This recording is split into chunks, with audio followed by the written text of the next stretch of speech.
Hello everyone, welcome to the class of Basic Mathematics. I am Neha Agrawal and I am a faculty at the Department of Mathematics from NIT Polytechnic, Nagpur. Topic of our today's lecture is parallel lines and perpendicular lines. अब हम देखते हैं course outcome. Use the given condition of a straight line to solve basic engineering problems. So, let's see what are the learning outcomes. So, after watching this video, you will be able to know the concept of parallel lines and perpendicular lines and example based on it. आज का ये video देखने के बाद आप लोग slope of a parallel lines और perpendicular lines क्या होता है, उसकी कंडीशंस क्या रहती है और उससे रिलेटेड एग्जाम्पल इजीली सॉल्व कर पाएंगे. So let's start today's class. आज के लेक्चर में हम पैरेलल लाइंस और परपेंडिकुलर लाइंस इसके बारे में पढ़ने वाले हैं. ओके, तो आज का लेक्चर स्टार्ट करते हैं. उससे पहले देख लेते हैं कि इसके पहले वाले लेक्चर में हमारा कौन सा टॉपिक हुआ है. तो इससे पहले वाले लेक्चर में आपने स्लोप ऑफ अ लाइन के बारे में पढ़ा है. उसमें आपने slope of a general line के बारे में भी पढ़ा है. ओके, और इंटरसेप्ट ऑफ अ लाइन के बारे में भी देखा है. ठीक है, आज अब हम देखने वाले हैं पैरेलल लाइंस क्या होती हैं और उनके स्लोप्स कैसे होते हैं. ठीक है, तो पैरेलल लाइन, पैरेलल ये वर्ड आया तो आप लोग को मैंने इसके पहले भी पैरेलल के लिए कुछ एग्जांपल दिए थे. क्या? ट्रेन की पटरी, ट्रेन की जो पटरियां होती है वो कैसे होती है? पैरेलल होती है. ठीक है, इस तरह से देखेंगे कोई भी जो पैरेलल लाइंस होती है वो हमेशा कैसी होती है? एकदम स्ट्रेट होती है. ठीक है, वो एक दूसरे को कभी भी मिलती नहीं है. ये दोनों लाइंस कैसी है? सपोज इस मेरे लिए लाइन L1 और लाइन L2, ये दोनों लाइंस कैसी है? पैरेलल है. आप ये दोनों लाइंस को पैरेलल कह सकते हैं क्या? नहीं. ये दोनों लाइन L1 और L2 पैरेलल होंगी क्या? नहीं. इसे हम पैरेलल नहीं कह सकते. ठीक है, कोई भी दो लाइन, तीन लाइन, कितनी भी लाइंस, ठीक है, पैरेलल जब भी रहेंगी तो वो कभी भी एक दूसरे से मिलती नहीं है. इस बात का आप लोग को ध्यान रखना है. ठीक है, हाँ, तो ये हो गया पैरेलल का कंसेप्ट. उसके बाद अब मैंने क्या लिखा है यहाँ पे देखिए ध्यान से. 2 or more lines are parallel if their slopes are equal. जब भी दो लाइन और दो से अधिक लाइन, दो से ज्यादा लाइंस अगर पैरेलल रहेंगी तो उसके स्लोप्स कैसे रहेंगे? इक्वल रहेंगे. ठीक है, अगर लाइन L1 का स्लोप हमने M1 माना और लाइन L2 के लिए हमने M2 लिया, ये दोनों के स्लोप्स कैसे रहेंगे? इक्वल. इसका मतलब क्या हुआ? M1 equal to M2. ठीक है, ध्यान से सुनेंगे. जब भी दो लाइन पैरेलल कहा जाए तो उनके स्लोप इक्वल रहेंगे. ओके, या फिर जब भी स्लोप इक्वल है तो दोनों लाइंस कैसे होंगी? पैरेलल होंगी. दोनों कंसेप्ट होते हैं. ठीक है, द कन्वर्स कैसा होता है इसका? The converse is true. अगर लाइन पैरेलल है तो स्लोप इक्वल होंगी. ठीक है, अब यही सेंटेंस का हम उल्टा करते हैं कि अगर स्लोप इक्वल है तो लाइन कैसे रहेंगी? पैरेलल रहेंगी. ठीक है, इसीलिए कहा जाता है the converse is true. Okay, parallel lines में हमेशा द कन्वर्स इज ट्रू.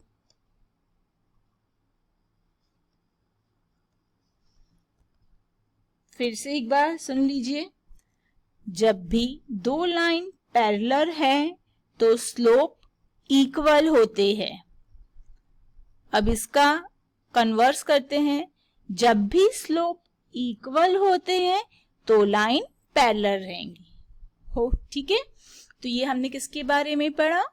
अभी हमने पैरेलल लाइंस के बारे में देखा। अब हम देखते हैं परपेंडिकुलर लाइन के बारे में।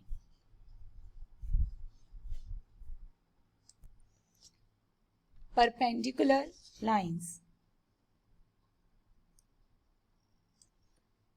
two lines with slopes m1 and m2 are at right angles, और ब्रैकेट में लिखा है perpendicular if m1 into m2 equal to -1।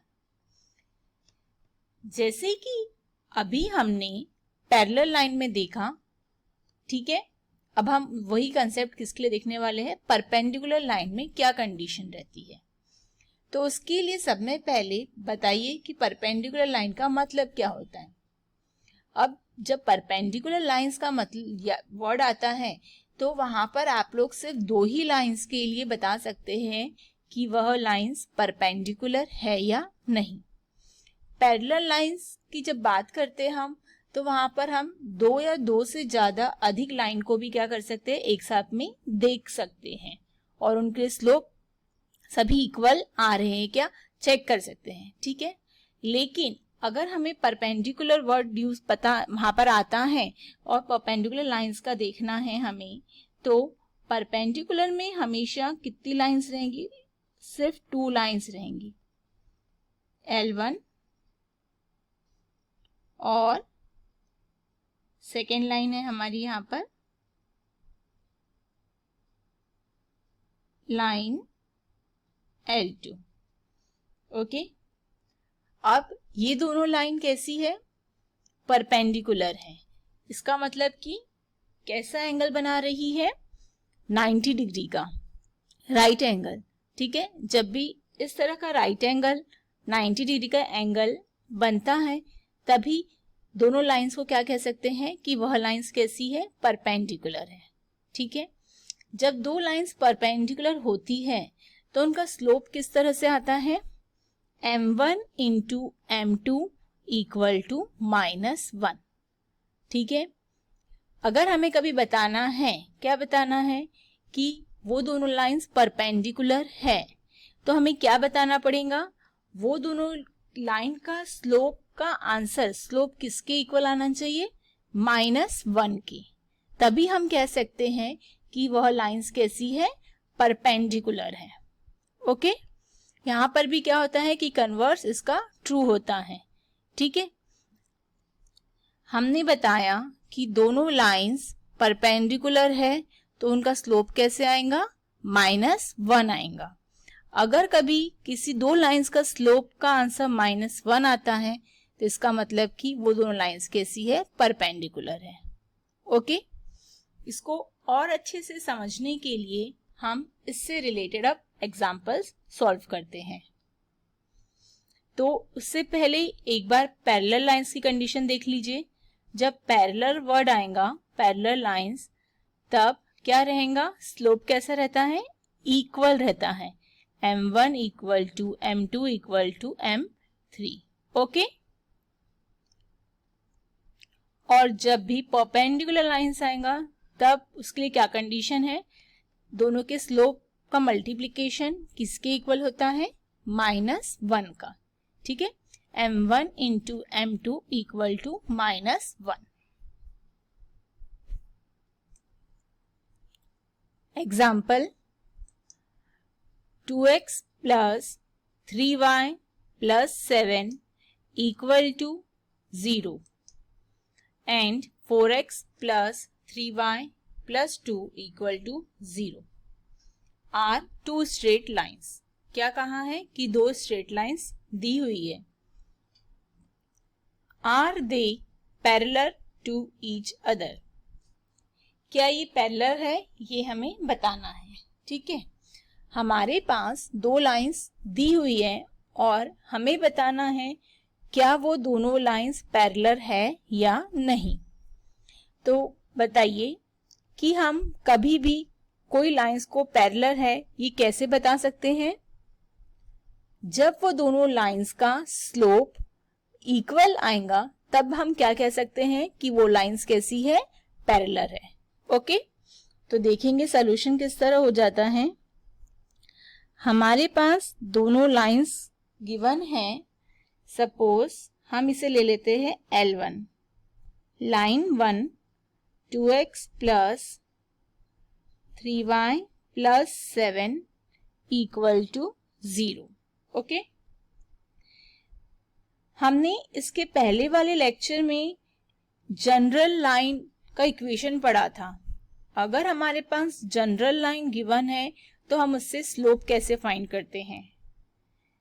अगर आप लोग को याद है तो ध्यान देंगे, यहाँ पर देखिए कुछ इस तरह था वो जनरल लाइन। हमारे पास हम क्या लेते हैं, ax plus by plus c equal to 0। Okay, इस तरह से हमारे पास जनरल लाइन थी और हमने इससे स्लोप फाइंड किया था m। तो कैसा रहता है हमारा slope, minus coefficient of x divided by coefficient of y। Okay, याद आया आप सभी को। तो मैंने आप लोग को यहाँ पर बताया था कि आप लोग डायरेक्टली कैसे भी याद रख सकते हो, माइनस a अपॉन b करके। ये जनरल लाइन का जो इक्वेशन है उसे याद रखिए। ओके, और फिर उसमें कोफिशिएंट ऑफ x मतलब a है और कोफिशिएंट ऑफ y यहाँ पर b है। तो a की जगह हमारे पास जो लाइन गिवन है, ये लाइन है L1, इसमें a की जगह क्या लिखा है 2 और b की जगह पर क्या लिखा है 3। तो हमें लाइन L1, अभी हमने सिर्फ कौन सी लाइन ली है, लाइन L1। हम अब लाइन L1 के लिए क्या फाइंड करते हैं, स्लोप। ठीक है, therefore slope of L1 is m1 equal to, क्या फॉर्मूला है हमारा, माइनस a अपॉन b। इस तरह से आप याद रख सकते हैं। तो माइनस का साइन जैसे का वैसा, a की वैल्यू क्या है 2 और b की वैल्यू 3। तो लाइन L1 के लिए स्लोप क्या आ गया, -2/3। ओके, अब हम लाइन L2 के लिए भी वैसे ही क्या करेंगे, स्लोप फाइंड आउट करेंगे। ठीक है, L2 हमारे पास लाइन L2 गिवन है 4x plus 6y plus 2 equal to 0। Okay, therefore slope of L2 is, हम लाइन L2 के लिए स्लोप फाइंड कर रहे हैं।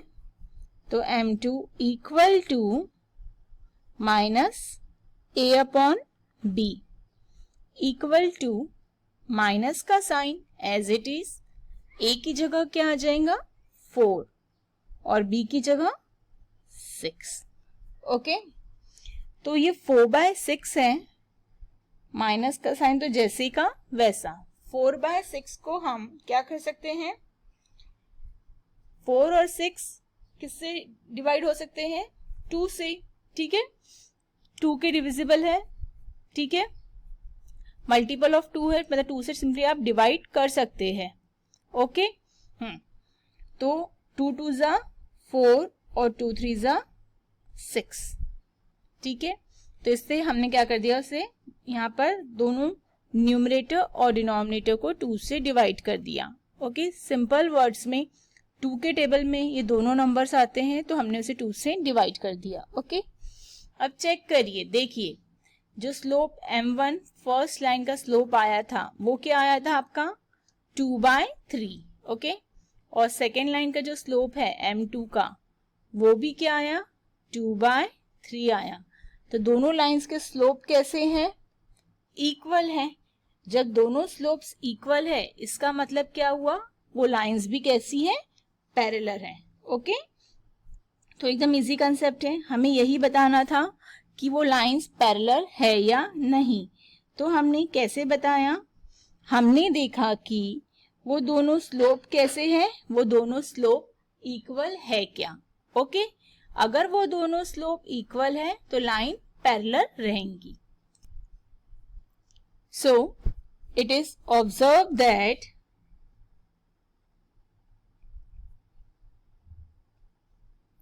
M1 equal to M2 equal to क्या आया, -2/3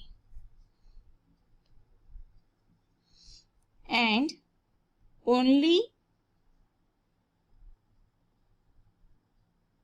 parallel lines have equal slope।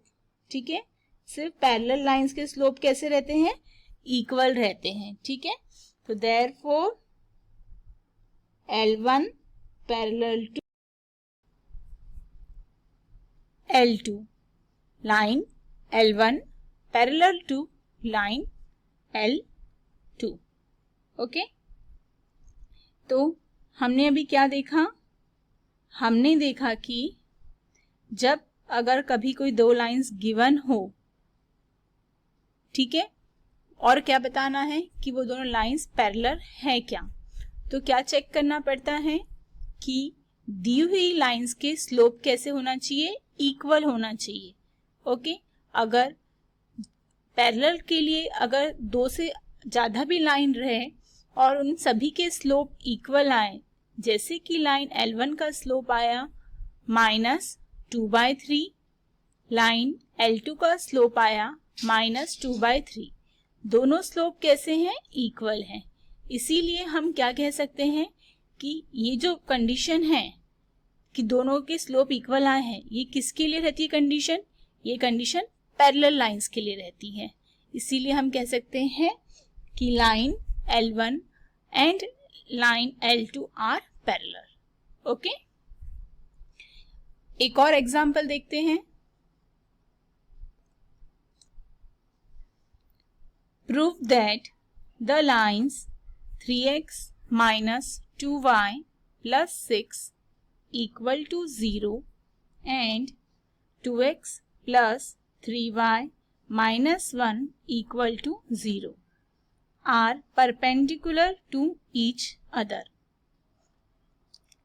इस एग्जाम्पल में हमें क्या प्रूव करना है, हमारे पास यहाँ पर दो लाइंस गिवन हैं और हमें बताना है कि वो दोनों लाइंस कैसी हैं, परपेंडिकुलर है एक दूसरे के ऊपर।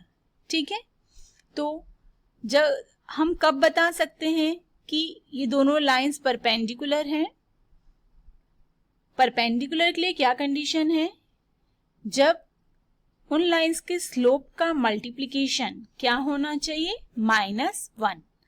देखते हैं, अभी हमने यहाँ पर देखा था परपेंडिकुलर के लिए कंडीशन। ओके, तो क्या कंडीशन थी हमारी, कंडीशन थी कि लाइन L1, देखते हैं, देखिए सोल्यूशन किस तरह से हो जाएगा।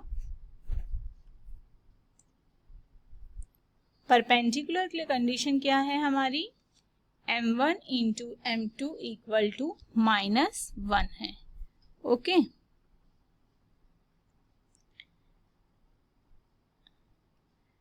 तो ये परपेंडिकुलर की कंडीशन है हमारी। देखिए M1 × M2 इक्वल टू -1, दी हुई लाइंस का स्लोप का मल्टीप्लिकेशन किसके इक्वल आना चाहिए, -1 के। तो हमें अगर लाइंस गिवन रहती है, जैसे कि इस एग्जाम्पल में लाइन गिवन थी, तो हमने स्लोप कैसे फाइंड किया, जो हमारे पास हमने slope of a general line find out करना सीखा है, इस तरह से -a/b से। सेम इसी तरह से हम क्या करेंगे, ये वाले एग्जाम्पल में भी क्या करेंगे, पहले स्लोप फाइंड आउट करेंगे। ओके, तो हमारा सॉल्यूशन ऐसा हो जाएगा, हम फर्स्ट लाइन को ले लेते हैं L1, 3x minus 2y plus 6 equal to 0। तो स्लोप ऑफ L1, ठीक है, स्लोप ऑफ लाइन L1 के लिए हम ले लेते हैं m1 equal to minus a upon b। अब ये फॉर्मूला आपको याद हो चुका है सभी को, ठीक है, याद रखना है। माइनस का साइन a की जगह, a की वैल्यू क्या है यहाँ पर 3, ठीक है, और b मतलब कोफिशिएंट ऑफ y क्या है -2 है। ओके, यहां से न्यूमरेटर और डिनोमिनेटर में से माइनस का साइन कट हो जाएगा, तो क्या रहेगा सिर्फ 3/2। ये हमने क्या फाइंड किया, ये हमने लाइन L1 के लिए स्लोप फाइंड किया। ओके, सेम इसी तरह से हम लाइन L2 के लिए भी स्लोप फाइंड करते हैं। हमारे पास सेकेंड लाइन क्या गिवन है, 2x plus 3y minus 1 equal to 0। Okay, तो स्लोप ऑफ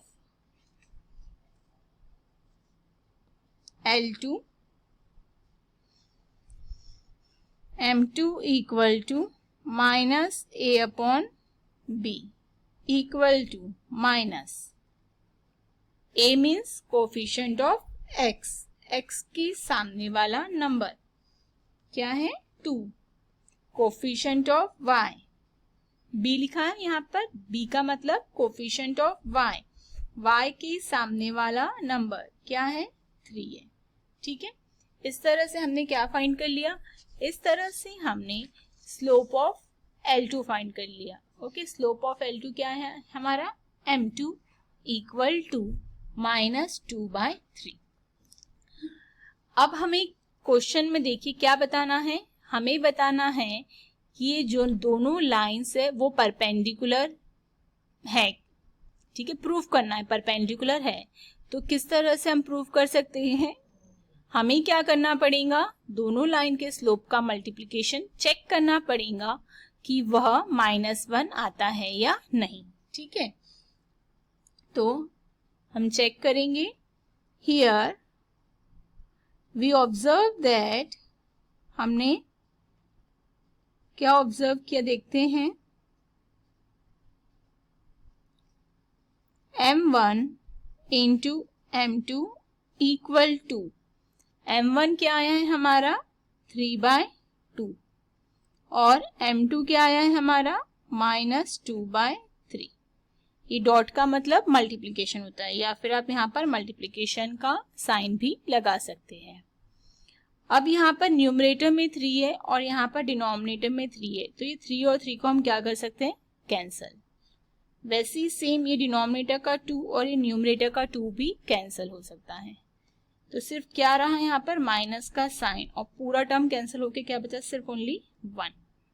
ओके, तो क्या आ गया, m1 equal to m2 equal to -1, और ये जो आया है m1 equal to m2 equal to -1, ये क्या है, this is a condition for perpendicular line.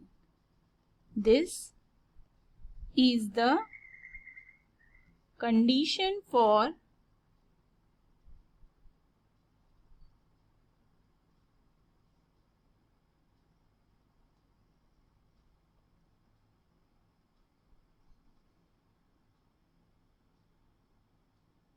perpendicular lines। ठीक है, ये परपेंडिकुलर लाइंस के लिए कंडीशन है। ओके, तो therefore line L1 perpendicular to line L2, यही हमें क्या करना था, प्रूफ करना था। ठीक है, प्रूफ्ड। ठीक है, यही हमको प्रूफ करने के लिए कहा गया था। ठीक है, फिर से एक बार देख लीजिए, हमारे पास दो लाइंस गिवन है और हमें बताना है कि दोनों लाइंस परपेंडिकुलर है एक दूसरे के ऊपर।